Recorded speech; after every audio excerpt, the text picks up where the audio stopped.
I think we have a lot of confusion about right-left dichotomies now, because it seems like capitalism is ineluctable in our culture. It can't be stopped. It cloaks itself in this air of the inevitable, and we tend to think that it's...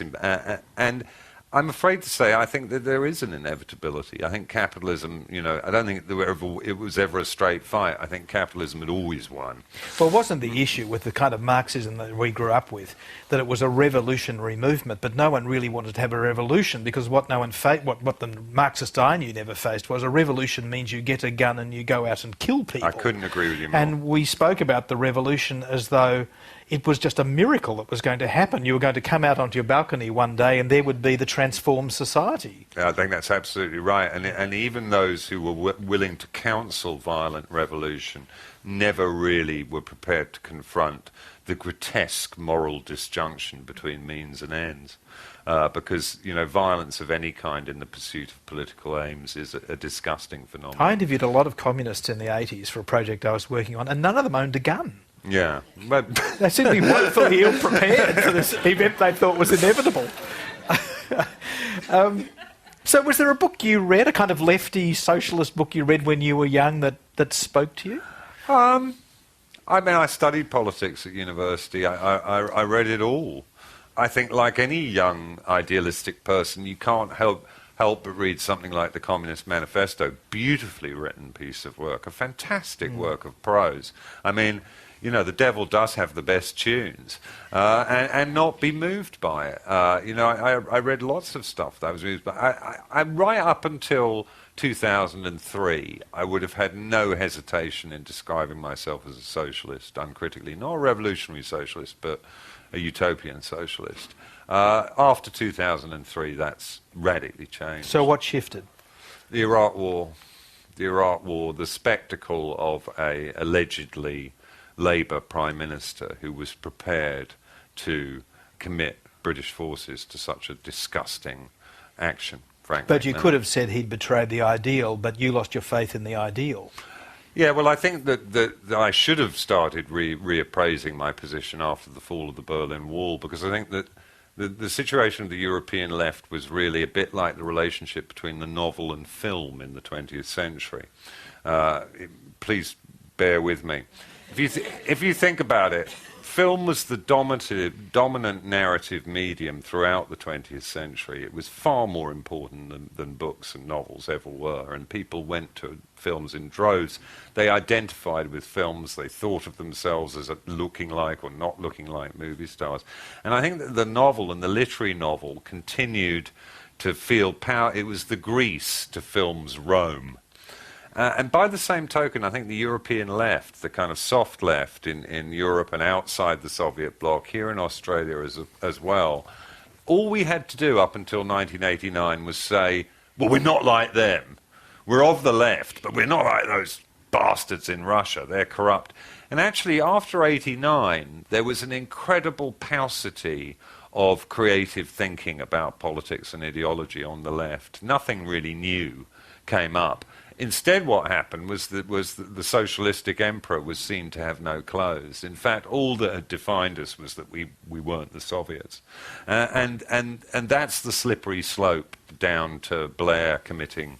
I was at the demonstrations in February 2003 in London when 2.5 million people were on the streets protesting against the invasion of Iraq, and there was nothing that we could do popularly to prevent that, or to prevent what's followed. And in the West, and I know Tariq Ali's here in Melbourne this week, and doubtless he'll be speaking about it from a different angle, but it still strikes me, and you've seen it in contemporary Australian politics a lot, that there is a willed disregard of the number of people who have been killed in the Middle East as a result of the activities of Western nations in the past 14 or 15 years. It is hundreds and hundreds of thousands of people who have died as a result. And in Britain, where we have a major problem now with blowback violence through the radicalisation of young British Muslim people, the political class moan and bleat and beat their tits, and the most common thing they do is to go, how could this happen to us? Duh! Really? You don't understand why this has happened? And I see these two phenomena as linked. The willed disregard. Yes, we know the figures, the estimates, they're quoted. But we don't see it. We can't see it. Even our media can't penetrate this. The only images we get are the ISIS beheadings videos that are uploaded, that we look at ghoulishly, and that then influence our foreign policy more. You know, after the ISIS beheadings videos were uploaded, Philip Hammond, who is still the British Defence Secretary, went on the BBC and announced that the British government were committing £2.5 billion to building a naval base in Bahrain, a highly repressive regime that previously we had said we wouldn't do any business with, not on the basis of ISIS, not on the basis that ISIS were beheading charity workers, but because of the videos, because of the images. So that's the kind of politics we have now. You know, the French philosopher Jean Baudrillard described it as a condition of hyperreality in which imagery is taken for reality and responded to accordingly. And I think that very much defines the weirdness of our contemporary political realm. Now, that was a very persuasive account. What's the place where you stand now, then? I mean, if socialism once gave you a place outside capitalism from which you could move the earth, what's the place where you now stand? I'm a Stoic and a pragmatist, and the people who do bad things in this world are people I call agents. They're people who believe too much in the power of human individuals and human masses to effect change. The agents also believe, in common with monotheistic religious believers, there's no real difference between humanism and Christianity on this score. Both are philosophies that believe that humanity has a destiny and that destiny will be realized through history. Well, I just no longer believe that. I don't believe it. No other species has a destiny. What's the destiny of rabbits or stick insects or mollusks? Why should we be any different? I think everybody in this world is deserving of compassion, of real compassion. We can walk out into the streets of Melbourne now. We could form a kind of Bergman-esque end of the seventh seal crocodile and wend our way out onto Flinders Street, and soon enough we would come upon a beggar sleeping in a doorway in the cold. That man or woman is as deserving of our compassion as anybody else. We all know it. We're all compassionate people. We all walk by them and know that if we were to get that person, pull that person up from the gutter, take them home with us, wash them, clean them, help them, that would be a righteous thing to do. We're in no doubt about that at all. And in a sense, that's all we can do.